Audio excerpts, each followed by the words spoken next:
And joining me now for an exclusive interview in the studio is Erkki Keldo, Estonia's Minister of Economy and Industry. Good evening, sir. Good evening. I want to start with the latest out of Kyiv. We've seen Brussels fall in line behind Ukraine, backing its anti-corruption efforts. Has Volodymyr Zelensky been strong for cracking down or weak for letting this happen in the first place? I would say strong for cracking it down because mistakes can happen, let's be honest. But it's important what's the response. And the response has been concrete, direct, and everybody's saying we know there's no place for corruption. There's no justification. And the reaction from the Ukrainian politicians have been correct, concrete, and right. So you think Ukraine and President Zelensky comes out of this stronger than perhaps they were before? We'll see. I don't know Ukrainian internal politics that much, but it depends how the crisis evolves. Are there any new circumstances that are coming up, or is it certain that those people what have done, those suspicions, will be the end of it? So every crisis is a little bit different. It shows, but the first couple of days, I would say the President Zelensky has been really concrete and direct.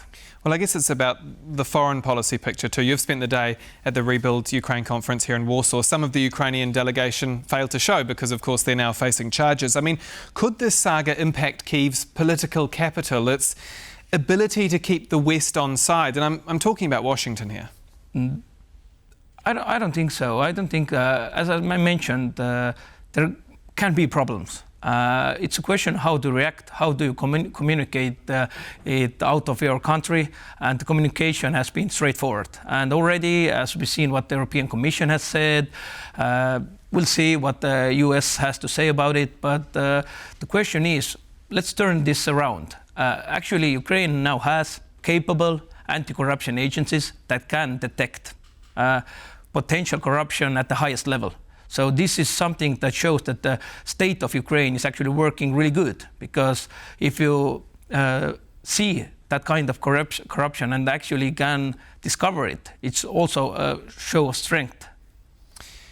The thing is, it's all of interest to your country, right, to Estonia. I mean, you share a direct line of contact with Russia. What happens in Ukraine matters to Estonia. I mean, does the news of this type of deep-rooted corruption within a country that Europe is fully supporting and that is at war with the Kremlin, I mean, does it in some ways embolden Vladimir Putin and his demands, for example, that Ukraine shouldn't join the EU, shouldn't join NATO?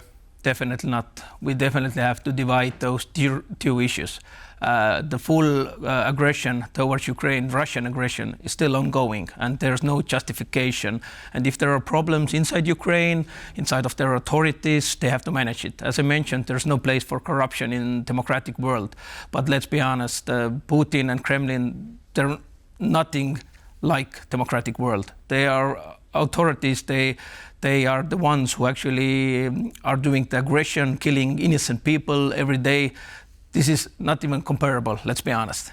Do you see any world where this impacts Ukraine's accession hopes, particularly to the EU? The European Commission and the Commissioner for Enlargement, Marta Kos, today saying no, but do you see a future where it does? Not really. As it is, there are specific measures that need to be criteria that need to be met if you want to have access to and integration towards the European Union. Those criteria are still there. Ukraine has to work on those, and I don't see any real obstacle because of this one incident. So let's talk about Estonia. You're a small nation, a population of about 1.3 million people, and some use your country as an example when they're talking about a potential Russian incursion. They say Estonia could easily be cut off from NATO or from the EU. Are you worried about Moscow and that the West might not come to help if Russia crosses the border? No, we're not. Let's be honest. We have been living with the Russians as our neighbors. When we regained our independence in the start of 90s, we have been living with the crazy neighbor. We know. That's why we're investing heavily into our own defense.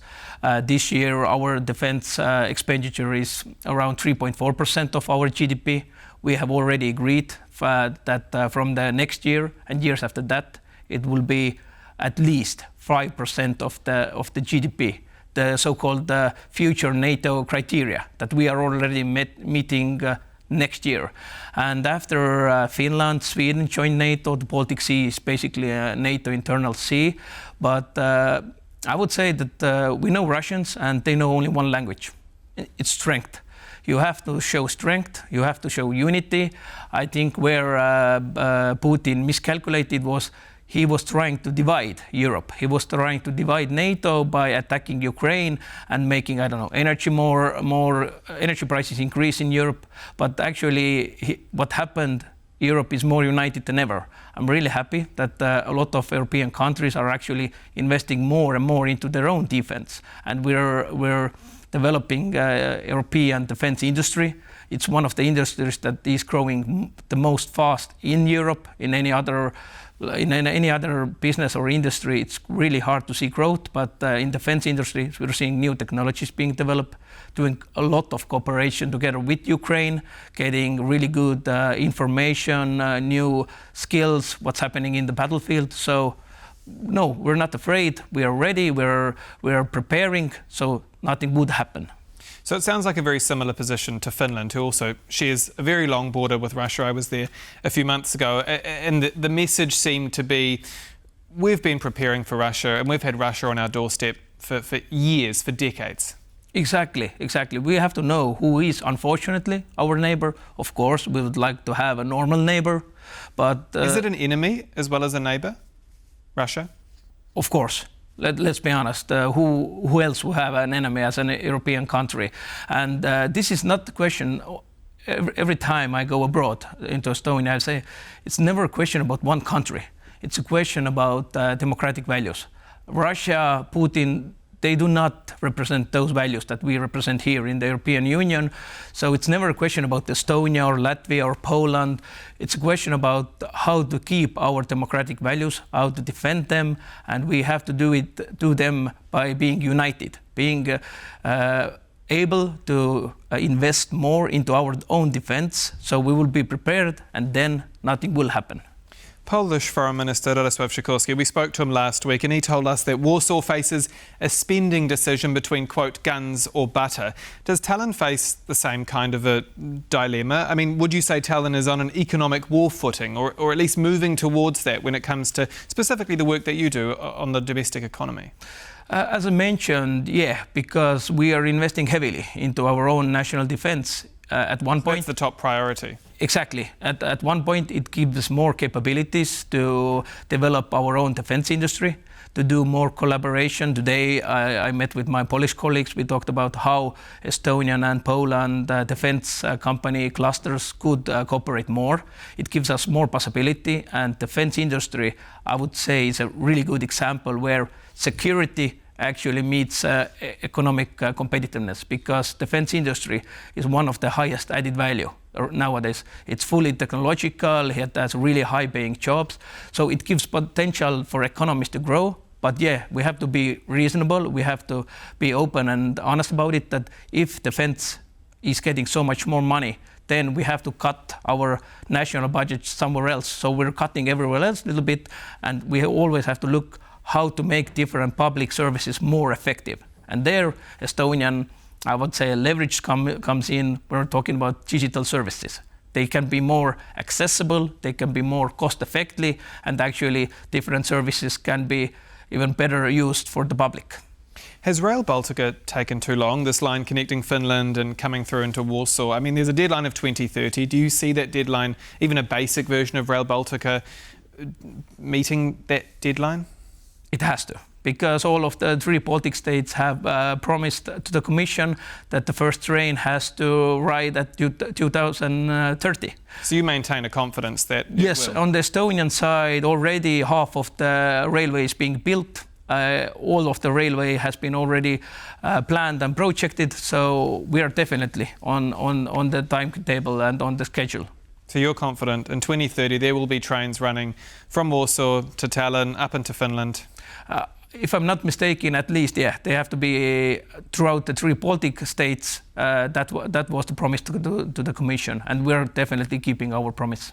We're running out of time, but on the issue of cold hard cash for Ukraine, President Zelensky says getting more funds from the EU is a question of surviving. Now, Ursula von der Leyen says a reparations loan based on frozen Russian assets is still the best way to do that. Are we seeing the politics of Brussels putting Kyiv's survival at risk? I hope not. There are 27 different countries behind the table, but we have been, from the start, we have been supporting that those Russian frozen assets should be taken into use and actually helping Ukraine. Would it be military aid, humanitarian aid? Because it would be only just and right to use those aids, because Russia has been who started the full aggression. They are the demons, or they are unfortunately the terrorists that are doing this war and killing innocent people in Ukraine every day. And lastly, very briefly, will Russia ever stop? I mean, will Vladimir Putin ever pack up his, shall we say, imperialistic bags and go home and stay home? That's really, really hard to see. But as I already mentioned, Putin and Russians, they know only one thing. We have to show strength in Europe and unity. We have to be prepared, then we can live in peace. Erkki Keldo, Estonia's Minister of Economy and Industry, thank you so much for your time. Thank you very much. And that's all for World News tonight. Do stay with us here on TVP World. I'm Aaron Dahmen. Good night.